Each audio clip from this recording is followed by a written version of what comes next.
I'm Matt Dixon, and welcome to the Purple Patch Podcast. The mission of Purple Patch is to empower and educate every human being to reach their athletic potential. Through the lens of athletic potential, you reach your human potential. The purpose of this podcast is to help time-starved people everywhere integrate sport into life. Hey folks, today's topic is all about nutrition. We've got a Q&A session with Fuelin's co-founder, Scott Tindal. And yes, nutrition is one of the key foundational elements for you to drive to a platform of health and high performance. But how do you know how to really focus on the right elements? Well, of course, you take a look inside. By leveraging Inside Tracker and assessing your biometrics and then combining it with the peer-reviewed research and recommendations and action plan from the team of scientists at Inside Tracker, you get to filter your focus on the stuff that's going to be really beneficial for you. And so, just go to insidetracker.com/purplepatch, use the code PurplePatchPro20, and you can put some intention behind your habits to superfuel and ignite your platform of health and readiness to perform. I hope that helps. Today's a cracker. Enjoy the show.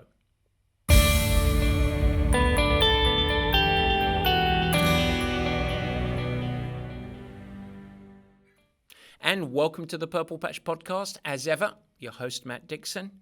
And we've got a special edition for you. We have got 2 episodes in a row where we welcome Scott Tindal, the co-founder of Fuelin, our partner on everything around nutrition and race fueling and hydration. A fantastic world resource. He's worked in multiple professional sports, from rugby to rowing to NHL hockey, and now is one of the most trusted resources in the sport of Ironman Triathlon, working with an immeasurable number of professionals in the sport, including the GOAT, Jan Frodeno. He's a wonderful resource. He's a lot of fun. He's got that little bit of Aussie side to him, and it's terrific. And I've asked Scott to come back to the show. He's been here many, many times to do a special session, Q&A session. And today's episode is going to be Q&A all around race fueling and hydration. So we've got 6 or 7 questions where I put Scott on the hot seat. He answers all of the questions. And then next week, we're going to come back and we're going to have another Q&A session with him where we're going to filter our focus down, not talk about triathlon at all, and instead just think about life performance. Some nutritional habits that you can develop to try and build your cognitive health, your longevity, your energy throughout the day, etc. And those are some crackers that we went through because we've obviously already finished recording that one. This week, it is all about race fueling and hydration. There are some great questions. We're not going to do Coach's Corner this week. We're just going to get right into it. And so, folks, enjoy the show. Without further ado, I give you Scott Tindal, co-founder of Fuelin. And if you want to learn more about Fuelin, I should say fuelin.com/purplepatch. All of the information that you need, you can reach out directly to the team. It's a wonderful resource to ignite your performance. Alrighty, here we go. Folks, it is time, pardon the pun, for the meat and potatoes.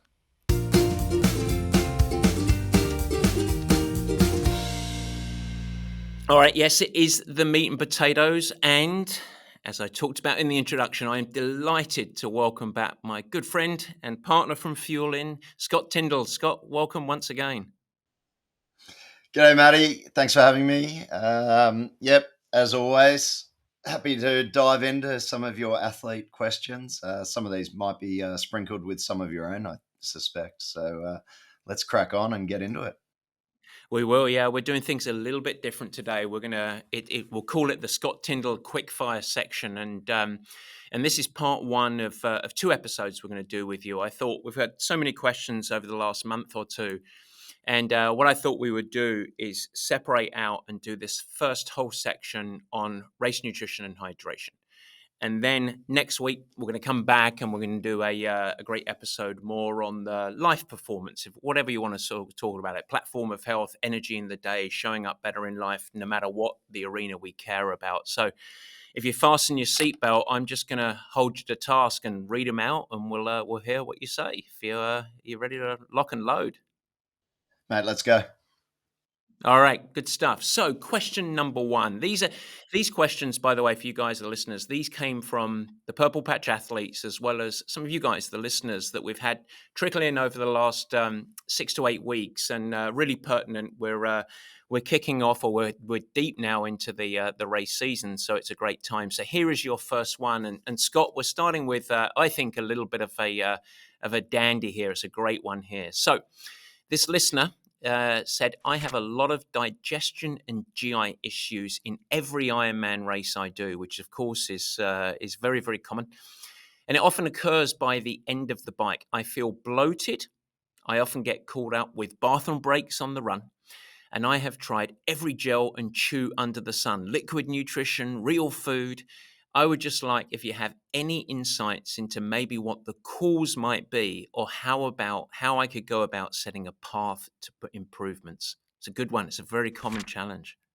Yeah, great question. Very common. I think first and foremost, probably for this athlete, just understanding that there is no underlying medical conditions that could be contributing to this. So, if there is a family history of celiac disease or irritable bowel syndrome or anything like that, certainly want to get that cleared. FODMAP sensitivities, any history of bowel or stomach disease or cancers in the family, certainly get that looked at. And depending on the age of the athlete, that could be something to consider. But more likely, let's just focus on it's likely a nutrition and training perspective. My first thing would be to ask the athlete, how often are they actually practicing their race nutrition and hydration in training? Because that's going to be probably the most common mistake that a lot of athletes make. They go into a race, try and consume high amounts of carbohydrates and potentially fluids, and that causes issues because their gut simply is not used to doing that. So that would be the first thing I'd be asking. How often are they practicing it? Are they doing their fueling at the race intensity that the coach is asking them to do it at? Is it in the expected race temperature? If you're always training in cool environments with the lovely fan on and doing it all very pleasantly, but then you're going and racing at Kona and the temperature is very hot, that's going to have an impact on the way in which you handle large amounts of carbohydrates. I think the other really important point here is managing hydration and understanding hydration needs in relation to carbohydrate requirements. So, off the top of my head, I'm thinking, okay, is this athlete trying to get all their carbohydrates from fluids, and actually they're over consuming total fluids in order to get their amount of carbohydrates? And in doing so, that's actually causing excessive fluid intake. So, then understanding what the minimum amount of fluid that they could apply carbohydrates to and drink those, and then potentially increase the amount of carbohydrate intake through solids such as gels or blocks. That is something that I would be asking and getting the athlete to consider and explain that further.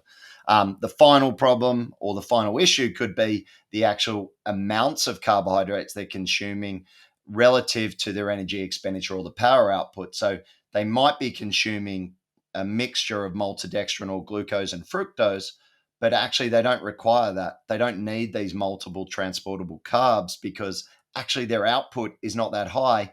And maybe they only need 60 or 70 grams an hour and could actually do that just on maltodextrin. So that's sort of the questions I'd be asking the athlete, and certainly wanting to sit down and talk to them about that in more detail.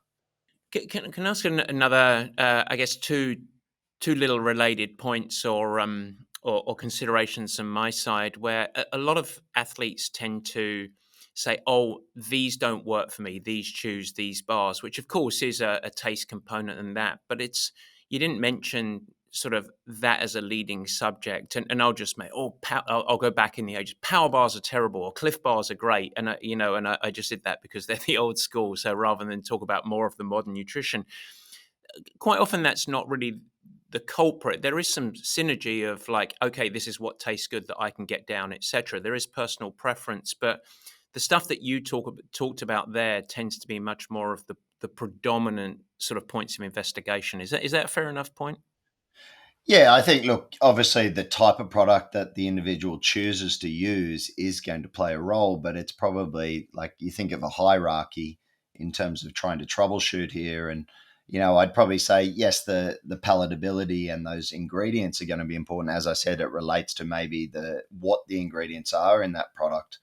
But I think probably more likely is, even if with really bad tasting or not such a great product, if you practice a lot with it, there is potential that you can strengthen the gut and train the gut to actually tolerate that in higher amounts.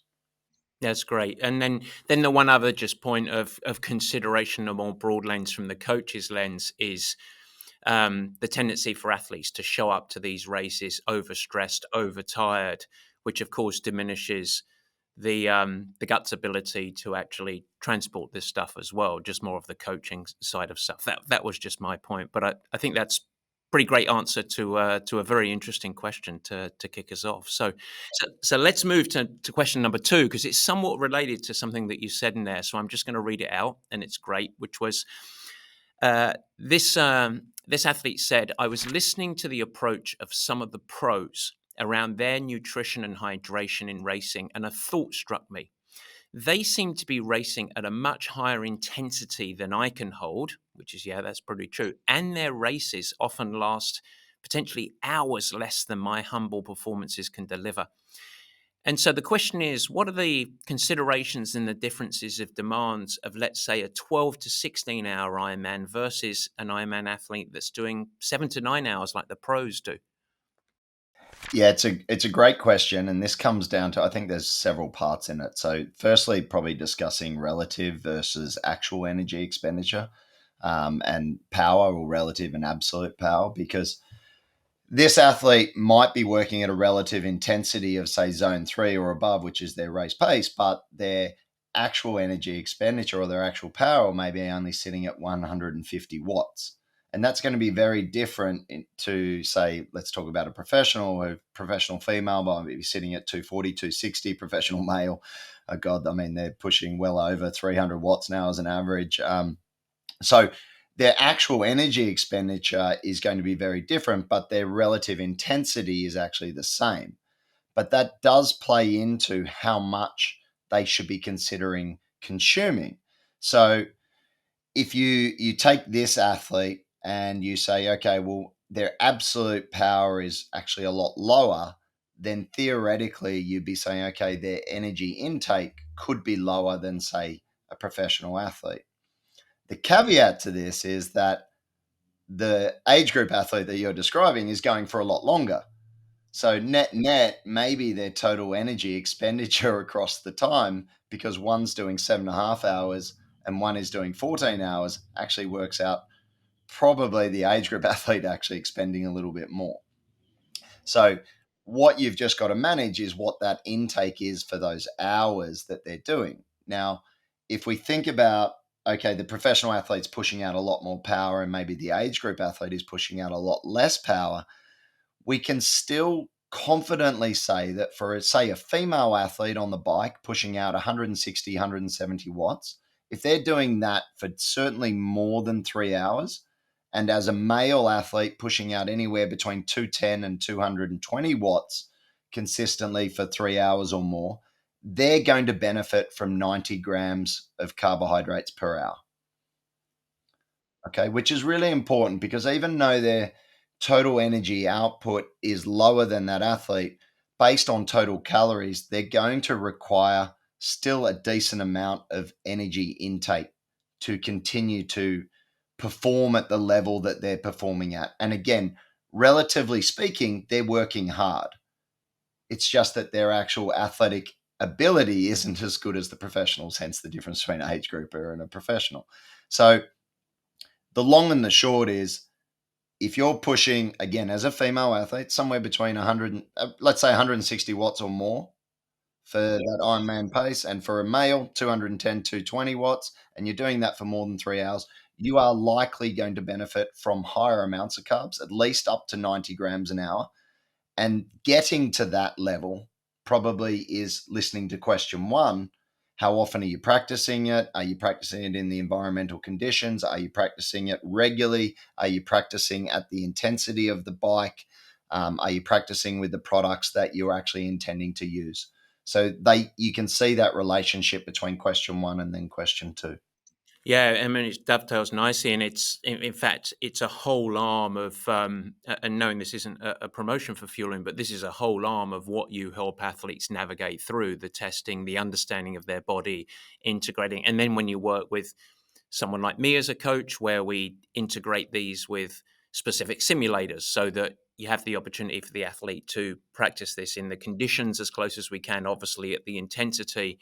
And then we start to go on a journey because it is that to build up the capacity to get to those levels and understand what is actually working for them and doesn't work with them, so they can go in with, what's this revolutionary word? That's right, a plan. It's a great answer for you. Um, And just on that, Matty, and I think it's something that Dr. Alan McCubbin, he often refers to it, and I love stealing it. But it's like, the first time you did, a hard bike session, it probably hurt. Your muscles got really sore, and you were like, if you said to yourself, "Whoa, I'm never going to do that again because I got sore. I'm just going to sit back on zone one all the time," you're not going to improve. And it's no different with pushing higher amounts of carbs in. We're not saying you have to make yourself sick, but you might make yourself uncomfortable when you take in these higher amounts of carbs. And it may not feel great the first time. Second time you take in the same amount, same product, same intensity, same duration, you're like, that wasn't so bad. Third time, oh, that was pretty easy. You're training your body to become accustomed to the stress that's being applied to it. That is called adaptation. And that is how you improve. It's no different from training. Nutrition is the same. You can train your gut, you can train your body how to cope with these higher amounts of carbohydrates if you practice it. and that's absolutely proven. That's that's not just observational. That's absolutely proven, which is great. All right, so let's dance on to number three because we promised quick fire, and this is a favorite one. We transition a little bit here. So here are some ABCs for you. I love this. This question's from Anthony. It says, I would love to hear you discuss pre-race meal ideas around these areas. Number one, 2 to 3 days prior to the race. What should that look like? Number two, the night before the race, the dreaded pre-race meal. And number three, the morning of the race. So we're outside of race fueling here. We're just talking about the days leading up. 72 hours, 24 hours, or 18 hours, and then morning of the race. What do you think on these? Okay, part A, obviously in race week, you're considering doing a carbohydrate load, certainly for any sessions or races lasting more than 90 minutes, certainly any races lasting more than 2 hours.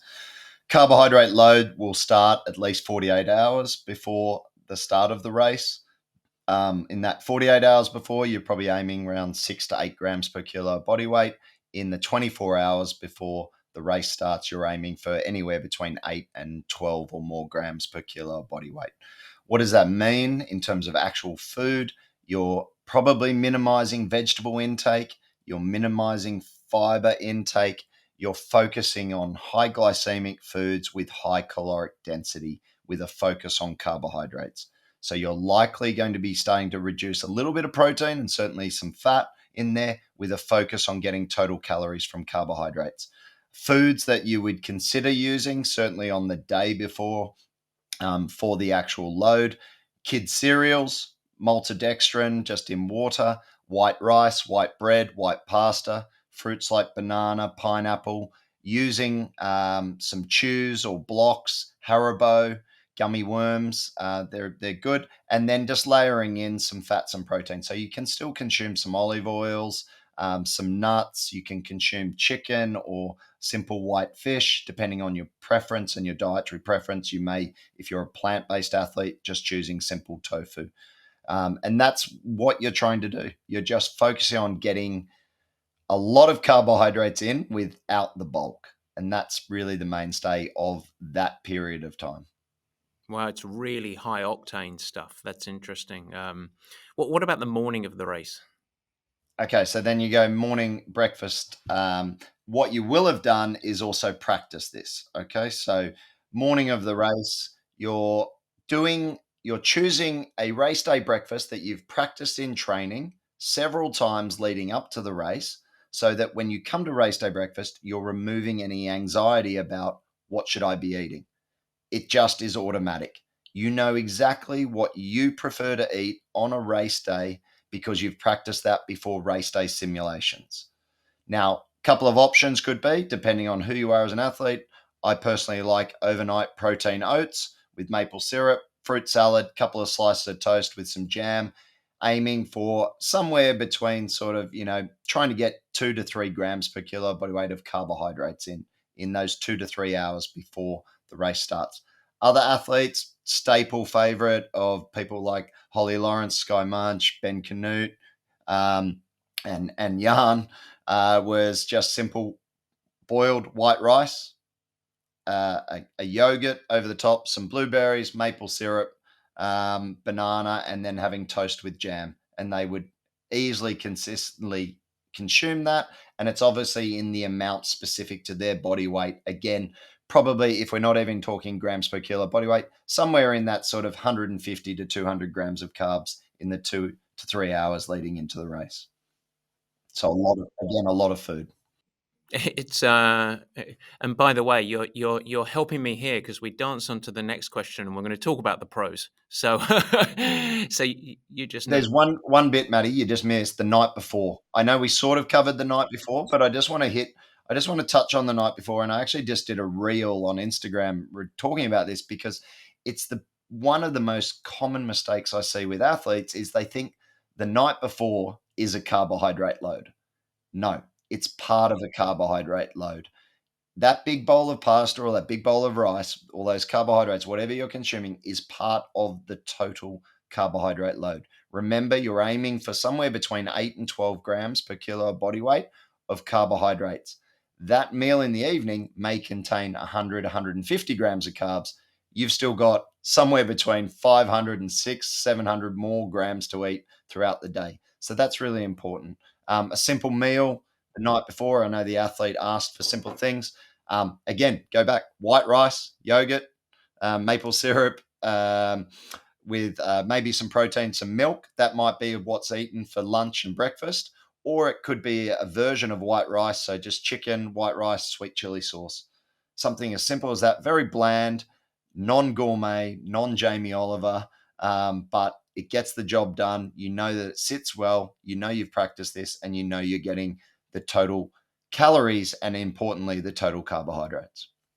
Fantastic. Oh, and then the last point, try and finish by 6:30.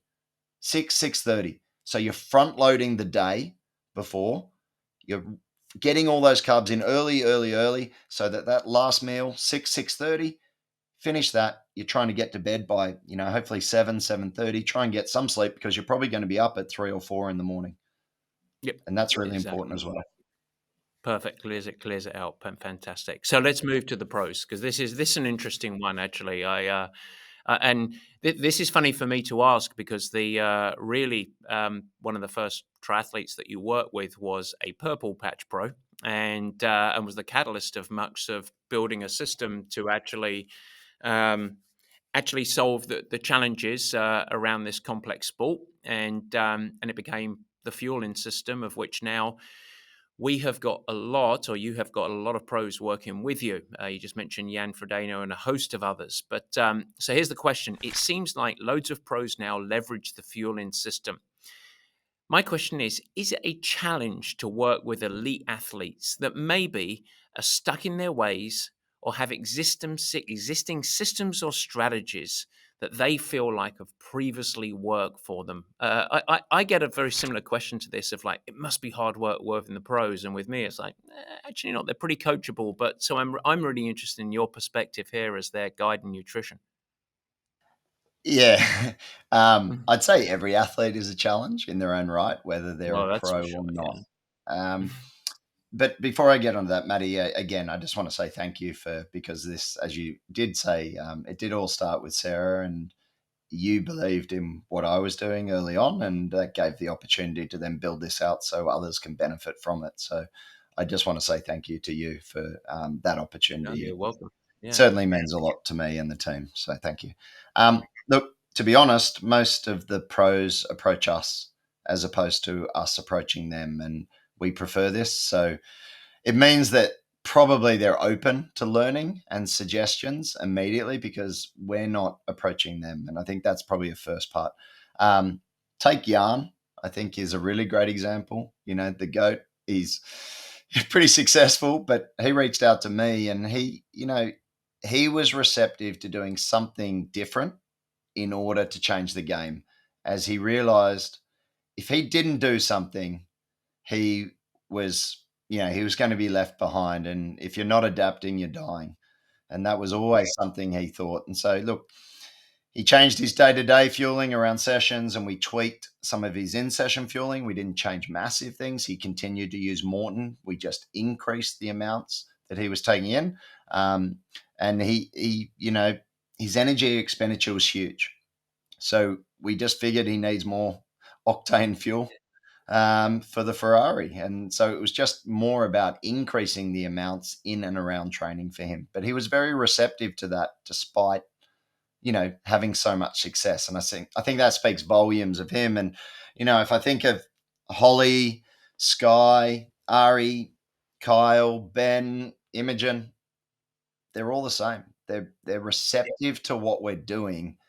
And I think if you look at the results of those athletes I just mentioned, it sort of speaks for itself. So, they're embracing the change in nutrition from daily fueling to in-session fueling.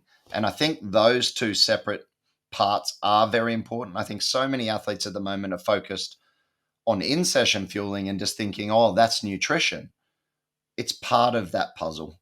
What you do outside of the training is also crucial to success. And so being open to those two elements, I think, is what really is the recipe for, success for these athletes. And as I said, these professional athletes are very open to it. And I see that only as a very positive step in the right direction.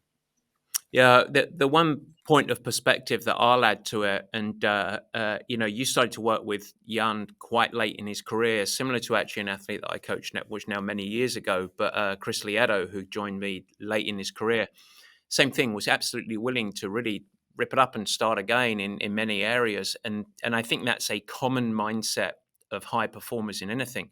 Is this growth? Is this never-ending evolution and always chase of passion of personal improvement, and you see it across, and that's what makes high performers, aka professional athletes, so coachable, so open, so likely to reach out for external wisdom and support to get them where they want to go. So that answer doesn't surprise me at all. We're going to do one more question. It's been great. It's been hard hitting. It's going to be around hydration. I think this is an interesting one. It's a polarizing topic, and this one's a little bit longer of a question, but I think it's worth reading out every part of it. Okay. So this was a listener that came and said, I recently listened to two pieces on hydration. The first was watching the Tour de France, where the first stage of this year's race, the commentators were saying, it was a very hot and hilly stage, by the way, coming out of Florence in Italy. It said Matteo Jorgensen drank 16 bottles of fluid and still over the course of the stage lost 7 pounds. So over the course of that stage, give or take 5 hours that it was, consuming 16 bottles of fluid. So that was the first piece that he listened to. Then he happened to listen to a podcast on hydration with the South African scientist Ross Tucker. And as a part of that podcast, claiming that athletes tend to overhydrate and they should only drink to thirst. And they were saying that across all of the events, the vast majority of athletes tend to overhydrate. So the ask of the athlete is, could you outline your thoughts or response to these what seem like highly divergent pieces of education and information? I'm entered in an Ironman 70.3, so a half Ironman for listeners, in 6 weeks' time, and I am completely confused. Context. I think that's why there's a divergence in what is being discussed here. One is talking about an elite athlete who's doing something fairly extreme versus what Ross Tucker is probably talking about is that average age group, not even age group athlete, just someone probably involved in recreational sport, a fun run, things like that. And there is that distinction there, and I'll just go over that. So, Tour de France, huge effort, duration, energy is heat, sweat is produced to cool the body. This athlete's probably producing a huge amount of heat, thus needing to cool himself down, drinking a lot. I think that's, a given. depending on the environmental temperature as well. I don't know what it was like at this stage. I imagine it was probably pretty hot. That's going to amplify that as well. So I think that's that. Ross Tucker, he's probably referring to, as I said, the everyday athlete, and Drink to Thirst was brought in specifically to combat hyponatremia, which was happening in these fun runs and things like that, because athletes or individuals were being bombarded with marketing around, you need to drink this much water, you need to drink 8 glasses of water, or you need to drink this much Gatorade or this much sports drink in order to be hydrated and perform, which was misleading because, the reality is Drink to Thirst for those types of fun runs and things is probably absolutely fine and great advice for those. Now, where there does come a little bit in between, again, like all good things in nutrition, there is a gray area. You're going to have individuals who have huge sweat rates. And so understanding that sweat rate at the given intensity, at the given type of exercise you're doing, I believe, and we believe at Fuelin, is important to understand. It's a bit like the sodium, sweat sodium concentration. The majority of people will have a very normal sweat sodium concentration. There will be the outliers with a very low and then the outliers with a very high, and they will require extra amounts of sodium. I'm not going to get into the full sodium, but that's again where we sit. There are always going to be individuals who benefit from more sodium on that. Now, same with hydration. If you understand your sweat rate on the bike at the intensity you're going to be racing at, and you can build up multiple tests, i.e. sweat rate tests, and again, an understanding of your average fluid loss, what your average fluid intake is, and then what your recommended fluid intake should be, and you're starting to get that picture for on the bike and on the run, you can manage your hydration, I would argue, and we would argue, more specifically to enable a better performance. It's not saying that you just need to drink more. You need to understand what you need to be taking, and then you can plan out your hydration plan on the bike to have a great run off the bike.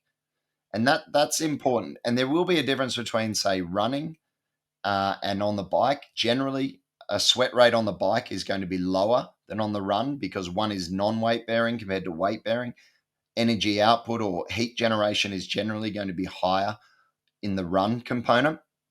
But for someone who specifically we're talking about triathlon, you don't want to become, 2%, 3% body weight loss of dehydration, absolutely fine to have. However, you don't want to be coming off the bike 3% dehydrated, knowing that you've either got a half marathon or a marathon to come. Because would you go and do a half marathon or a marathon standalone in a 2 or 3% dehydrated state? No, you wouldn't. Could you do that in that? Yeah, you could, but you're probably not going to perform as well. So managing your hydration on the bike to as close to probably less than 1% body weight loss or less is probably going to result in you having a better run off the bike. And that's certainly something we talk a lot about at Fuelin, manage very specifically with a lot of the pro athletes and then the age group athletes who do at least 10 sweat rate tests on the bike, on the run, at the expected temperature of the race. They have better results because they understand their needs. And as you said, Maddie, they have a plan. They have a plan. It's revolutionary. It's a great way to end this week. So we'll take a breather. We'll see you next week. We're going to shift our emphasis and we're going to start talking about daily performance. But Scott, I think we're going to need many more of these. I've got an arm's list worth of questions on racing and fueling, hydration, etc. So we'll have you back in short order for that. But really appreciate your time on that and some really valuable and simple things to go and execute. So good stuff. Listeners, you all know it is fuelin.com/purple patch if you're interested in any follow-up questions with Scott and the team, or if you want to see some of the programming. But Scott, appreciate it, and we'll see you next time. Thanks, Matty. Always enjoyable. Guys, thanks so much for joining, and thank you for listening. I hope that you enjoyed the new format.